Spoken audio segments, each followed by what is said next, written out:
Selamat pagi teman-teman, Shalom. Pagi hari ini kita mau bicarakan eh, satu topik yang berjudul tunduk di bawah otoritas ya. Oke, jadi disiplin itu tetap tunduk ya di bawah otoritas. Mengapa ketundukan menjaga destinimu? Nah, ini di surat Ibrani 13 ayat 17 ya. Taatilah pemimpin-pemimpinmu dan tunduklah kepada mereka, sebab mereka berjaga-jaga atas jiwamu sebagai orang-orang yang harus memberi pertanggungjawaban. Nah, mengapa harus tunduk saat merasa mampu? Mengapa saya harus tunduk ketika saya merasa berbakat, siap, atau mampu ya? Banyak orang bergumul antara panggilan pribadi dan otoritas rohani. Namun Alkitab menunjukkan bahwa ketundukan bukan kelemahan, melainkan perlindungan. Maknanya ketundukan. Tuhan memerintahkan orang percaya untuk menghormati dan tunduk kepada otoritas rohani karena mereka menjaga jiwa kita. Ini rahasianya ya. Ketundukan bukan soal kontrol, tapi perlindungan dan keselarasan dengan tatanan Tuhan. Tetap di bawah otoritas berarti satu, perlindungan, dilindungi dari serangan rohani. Kedua, persiapan, belajar disiplin sebelum memimpin. Ketiga, keselarasan, hidup dalam kehendak Tuhan, bukan keinginan sendiri. Keempat, kerendahan hati, menyadari bahwa destinimu butuh arahan. Dan kelima, pemeliharaan, dijaga dari tampil sebelum waktunya. Bahayanya menolak otoritas adalah satu, kesendirian, hidup tanpa perlindungan. Kedua, kesombongan, merasa bisa tanpa arahan. Ketiga, ketidakstabilan, hidup tanpa pertanggungjawaban. Keempat, kehancuran dini, pintu terbuka sebelum siap. Dan kelima, kehilangan kepercayaan karena pemberontakan ya.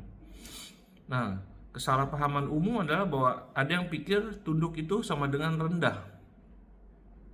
Padahal itu kekuatan dalam keteraturan ya. Ada juga yang pikir otoritas menekan karunia. Padahal otoritas memurnikan dan melepaskan karunia. Dan ada yang pikir mandiri sama dengan dewasa. Dia pikir mandiri itu adalah dewasa. Padahal kedewasaan terlihat dari pertanggungjawabannya. Gimana sih perspektifnya surga ya? Perspektif surga bagaimana? Dari sudut pandang surga, otoritas adalah jaring pengaman Tuhan. Pemberontakan sama dengan bahaya ya. Dan ketundukan sama dengan kekuatan. Tuhan melihat kita sebagai ahli waris janji, tetapi destinimu harus dijaga melalui keteraturan. Apa artinya ketundukan? Satu, kebebasan, lepas dari jebakan kesombongan. Kedua, otoritas sejati, kepercayaan diri dari ketaatan. Ketiga, pemeliharaan, destiny terlindungi dari kehancuran. Itu pemeliharaannya. Dan keempat, pemulihan, kelemahan diperbaiki melalui bimbingan. Dan kelima, kesaksian, bukti tatanan Tuhan dalam hidupmu. Nah, tanda kamu hidup dalam ketundukan apa? Pertama, tetap menghormati pemimpin saat dikoreksi. Kedua, mencari nasihat sebelum keputusan besar. Ketiga, hidup transparan, pribadi dan publik ya. Keempat, bertumbuh stabil tanpa terburu-buru. Dan kelima, mengalami perlindungan melalui covering. Oke, jadi tugasnya orang percaya apa? Pertama, melihat otoritas sebagai perlindungan, bukan penindasan. Kedua, memilih ketaatan daripada kesombongan. Ketiga, menjadi kesaksian pemeliharaan Tuhan. Keempat, memuliakan Tuhan dengan hidup kudus. Dan kelima, berjalan berani dalam kerendahan hati. Cara mempraktikkan ketundukan bagaimana? Yang pertama adalah imani firman ya.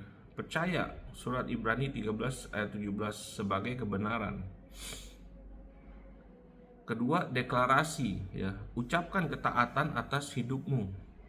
Ketiga, bersyukur ya, lihat pemimpin sebagai berkat Tuhan.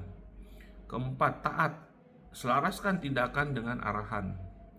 Kelima, bersaksi, ceritakan bagaimana Tuhan menjaga hidupmu. Nah, untuk generasi muda ya, atau nabi muda lah ya, jangan meremehkan otoritas. Itu perlindungan ya, bukan hukuman. Kedua, tetap peka ya, lihat tangan Tuhan dalam kepemimpinan. Dan ketiga, tetap berani ya, nyatakan kerendahan hati dalam doa. Keempat, tetap rendah hati. Pertumbuhan datang dari ketundukan. Ingat ya, Daud tetap tunduk kepada Saul bahkan saat sudah diurapi jadi raja, ya kan? Oke, jadi sebagai penutup ya, disiplin tetap tunduk di bawah otoritas mengingatkan kita bahwa tidak ada karunia, talenta, atau panggilan yang bisa menggantikan keamanan dan ketundukan. Ya, rohnya menjaga, firman-Nya meneguhkan, perjanjiannya memastikan destinimu.